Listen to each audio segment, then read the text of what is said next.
Hi, I'm Kent. If you look over my shoulder, my kiln is open. I just had a successful glaze firing, last one of the year.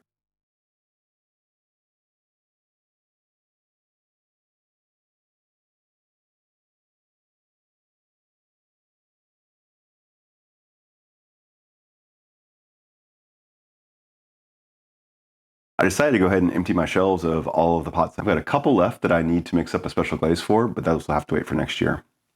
I didn't show glazing any of these pots, so I will dig into the finished results here. Like usual, there's a couple of pots that have separate videos on them. I will point them out. Those videos I've already shown you.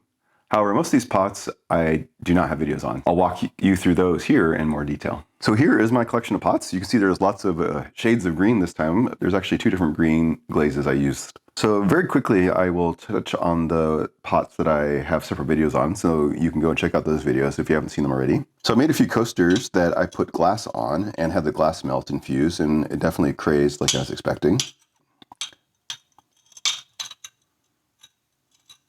So I'll put those off to the side. And the other one I've already shown you is my test of my matte glaze. So these three pots here are from my matte glaze. I was having problems with it when I originally mixed it up, and I finally figured out that I was using the wrong frit.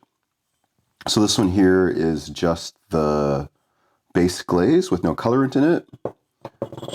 And then this one here has some zircopax, or zirconium is the other name. And then this one here has some black mason stain. The results are pretty cool. And I did a couple of test tiles with it layered on. Black on white and white on black. And those are interesting results as well. So again, check out that video if you're curious. When I was putting together this glaze firing, I decided to go ahead and put a couple more pots using that glaze. So here are my little Lego pots. And again, this is the matte black and the matte white. I am liking this matte black. I think it's pretty cool. There were three pots that were sitting on the shelves from my previous glaze firing. I didn't have space, but I'd already glazed them. So let me show you those. First is this one. So this is the one where I have the floating blue on it, and it has a little bit of flecks from the titanium dioxide in it. And then I did a tape resist to do different colors. So the darker part is just the cobalt, and the lighter part has the titanium dioxide base glaze on top as well. So there's that one. And in my previous glaze firing video, you've seen some pots similar to that. And the two other pots I had here were these planters that I made. Again, these have a cobalt glaze on them. Previously, when I glazed my big Lego pots, I put a commercial glaze on it. I didn't quite get it on thick enough. So these are still sitting on the shelf here. This time I wanted to go ahead and make sure I had enough glaze on. And so there's a bunch of pots that I put that glaze on. So there's all the greens.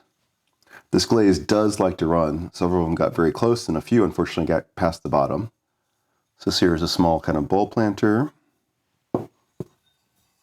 This one is actually from the mold where I was having an accident making my big Lego planter and got a free mold out of it.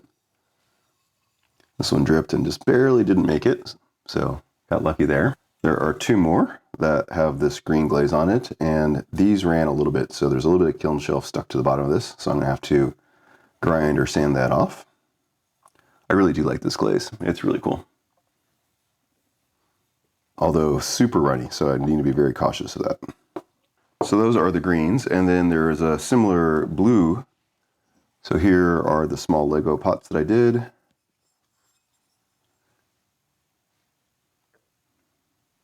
With that blue. Those turned out well. This is my largest mold, and it glazed pretty well. You can see it all dripping down. Unfortunately, this one decided to drip too far. It didn't break the pot, but I definitely have some cleanup work to do. And then there were a couple that I was playing with while they were still wet. This one I turned into a pinch pot. So I went ahead and squeezed the sides. I think that's a pretty cool form. It's a nice way to get a different form out of your slip cast pots. Is to manipulate them while they are still wet. And this one stuck as well a little bit. I think I can grind that out. And then I did this one as well. So this and this are actually the same pot. I just flared the lip out on this one. And again, it dripped down and it got very, very close, but luckily didn't go past. Next up, I have a sea of turquoise pots. So this is the floating glaze with some turquoise mason stain in it. These are just my little cups that I've been making candles or small planters out of. So there's a couple, they're just plain. A couple more. And then this one, I think I had a problem with the rim, so I cut it down short. So it's actually the same pot, just much shorter. So there's a height difference there. So cool little cup. A good while ago, I was carving some pots, and I haven't done that for a while. And I was thinking about what I wanted to do this, and I figured that I might as well just go ahead and glaze them. I'm glad I did. So this floating glaze actually accentuates the carving pretty well. So this one has these kind of carves across the side, somewhat mimicking the pattern that I use with tape. Only this is just one coat of glaze, and then the thicker parts are where it was carved down and the glaze kind of pooled. And it's breaking a little bit along the edges. And then this one I did the vertical stripes. And again, it's kind of breaking where those stripes were. So I like this effect. I haven't done carving for a while, so I might get back to it. Especially with this glaze formulation, I think it really accentuates the carving well. And then last I have this larger pot, again, same glaze. This one I dropped and I didn't clean it up. I wanted to see what it looked like. So it's a little bit of impromptu glazing on the side there. I know some people really like the randomness. I'm not too sure. What do you think? Do you like it? I have a couple of pots that are unglazed. So this one here is just my raw clay.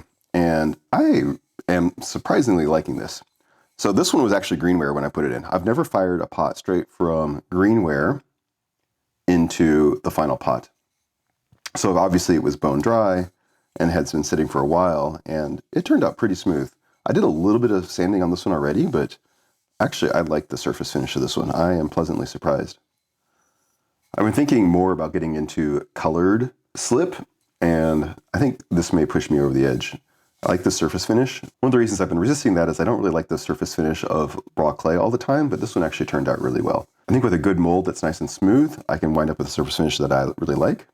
That, or I may just try the matte glazes like I showed you earlier. My last set of pots are an experiment that I've been doing off camera. I had seen on Instagram some really cool pots that had some pretty crazy surface texture in them, and I wanted to see if I can recreate it or do something similar. So these are slip casts, just like my other pots, only when they were still wet, I went ahead and scratched the surface. I used a variety of tools, a rasp, and some different ribs that wound up creating this very rough texture in the surface of the pot. As I said before, I wasn't really crazy about the surface finish of just raw clay, and this one is a little bit rough for me still.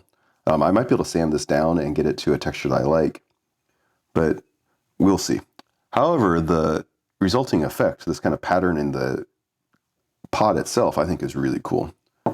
And then I was doing some experiments and did another one. Again, this is the same pot as this one, only I cut it and made this kind of swooped edge, and then I pinched it a little bit as well.